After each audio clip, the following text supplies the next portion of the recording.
Bobbi Althoff's rise to fame was meteoric.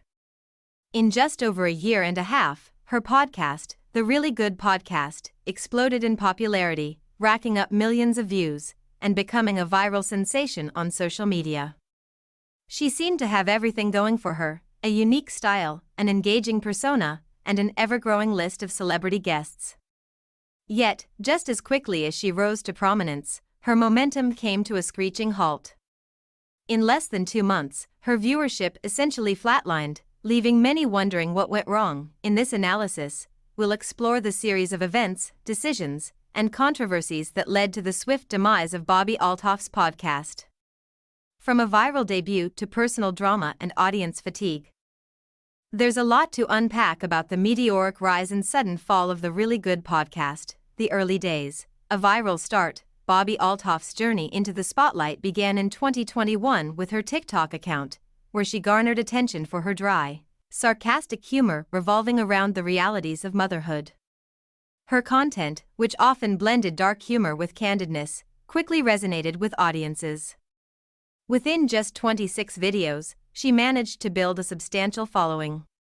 But what really catapulted her into fame was the launch of The Really Good Podcast, her self-titled show where she would interview celebrities in an offbeat, awkward style. Her dry humor was a perfect fit for podcasting.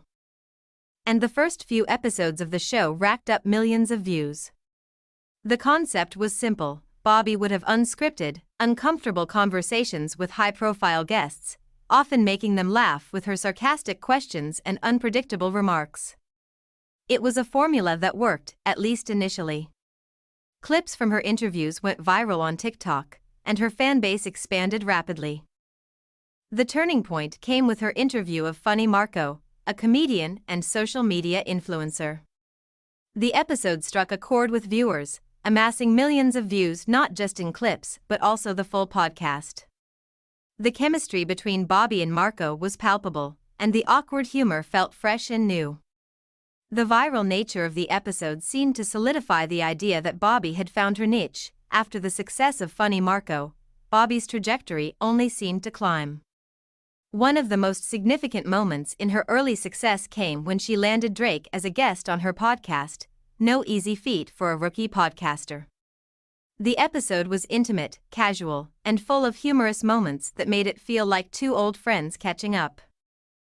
Drake's appearance on her show made headlines, and within 2 weeks, the episode had racked up 10 million views, with 700,000 new subscribers flocking to Bobbi's channel. Her career appeared to be on an unstoppable upward trajectory, but things were about to take a dramatic turn. The fallout from the Drake interview. The podcast episode with Drake was a defining moment in Bobbi Althoff's career. While the interview itself was largely seen as a success from an entertainment standpoint, it marked the beginning of the controversies that would soon overshadow her podcast. During the interview, Bobbi asked Drake an awkward question: "Am I your type?" This seemingly harmless moment turned into a point of contention when Drake responded by suggesting that Bobbi should hook up with one of his friends. Bobbi seemed intrigued, asking questions about Drake's friend, which many viewers found a bit odd given her marital status.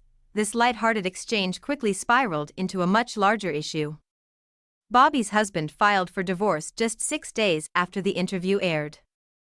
The timing couldn't have been worse, and rumors began circulating that the divorce was related to Bobbi's flirtation with Drake during the podcast.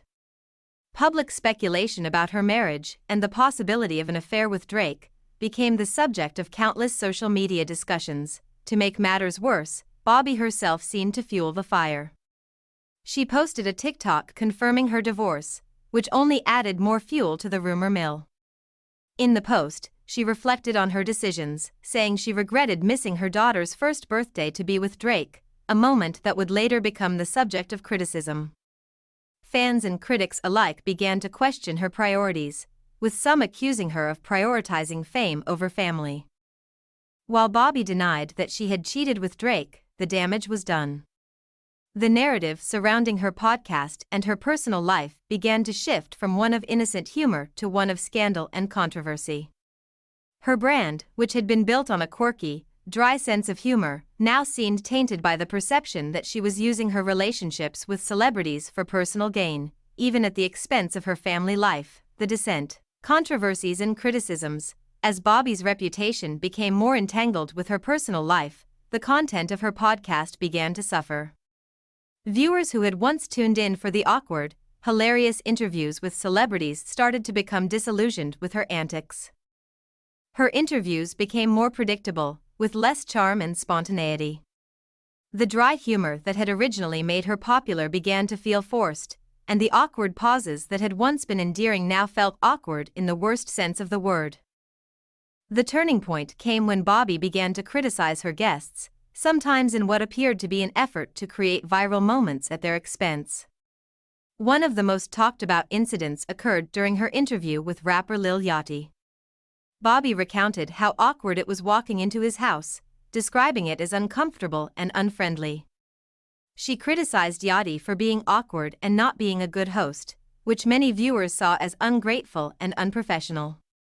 While awkward humor had been her brand, this felt more like an attack on a guest for no apparent reason.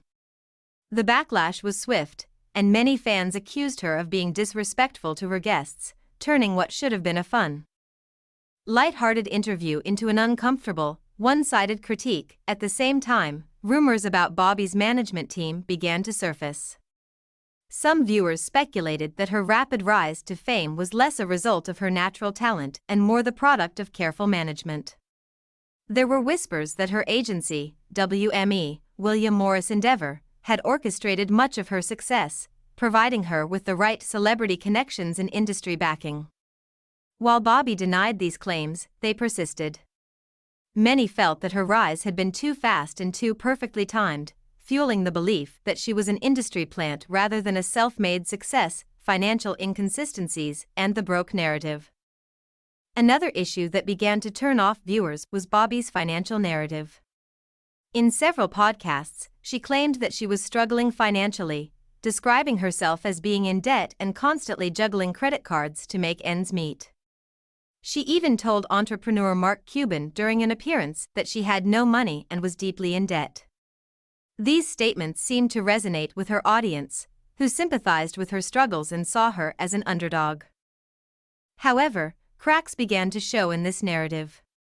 It was revealed that Bobbi had spent a significant amount of money on luxury items, including $500 Chloe sandals, which led many viewers to call her out for hypocrisy. The fact that her husband had been a millionaire, making money through his successful online course, added to the perception that she was exaggerating her financial difficulties. The disconnect between her claims of being broke and her apparent spending habits made her seem less relatable, and more like a person playing a part to garner sympathy. The loss of humor and the stale format. As time went on, the Really Good podcast began to feel less really good and more like a typical, uninspired show. The once innovative style that set Bobbi apart from other podcasts, dry humor, awkward silences, and unpredictable moments, started to feel forced. Viewers noticed that Bobbi seemed less invested in her interviews, often coming across as disengaged or even rude. Her attempt to adapt the podcast format to more normal conversations was met with criticism, as fans who had once been drawn to her unique style now found her content stale and predictable. Even when Bobbi attempted to switch things up, it often backfired. In an episode with YouTuber Dax Flame, Bobbi was criticized for being rude and condescending. What was intended to be an interesting interview turned into a cringeworthy experience where Bobbi's awkwardness came off as meanness. The interview felt less like a genuine conversation and more like an attempt to provoke Dax into uncomfortable moments for the sake of content. Fans began to wonder if Bobbi was more interested in creating drama than producing quality podcasting. The final blow, a shift in priorities. The final blow came when Bobbi seemed to shift her focus entirely toward monetization. In a video, she revealed that after seeing how much money other podcasters were making, she decided that starting a podcast was her path to financial success. This revelation struck many as tone-deaf, as it seemed to reveal that Bobbi's primary motivation was no longer creating good content or fostering genuine conversations, but rather capitalizing on her fame. Her public comments about money were troubling to many fans who had once admired her for her authenticity. The shift from "I didn't grow up with money" to "I love money's face" alienated her audience, many of whom had supported her because of her relatability and quirky charm. By openly admitting that financial gain was her main goal, Bobbi lost the very thing that had made her popular: her authenticity. Conclusion: The rise and fall of Bobbi Althoff. Bobbi Althoff's podcast journey is a textbook case of how rapid fame, mixed with personal controversies and inconsistent content, can cause a once promising career to flame out quickly. Her rise was fueled by her unique style and the viral success of her celebrity interviews, but a series of personal missteps, a shift in priorities, and a decline in content quality led to the unraveling of her brand. In the end, Bobbi's story is a reminder that in the world of digital fame, success can be fleeting. What makes a creator interesting today might not be enough to sustain their popularity tomorrow. As her podcast faltered and her reputation suffered, Bobbi's quick rise to stardom became a cautionary tale of how personal drama, financial desperation, and a loss of originality can lead to a rapid fall from grace.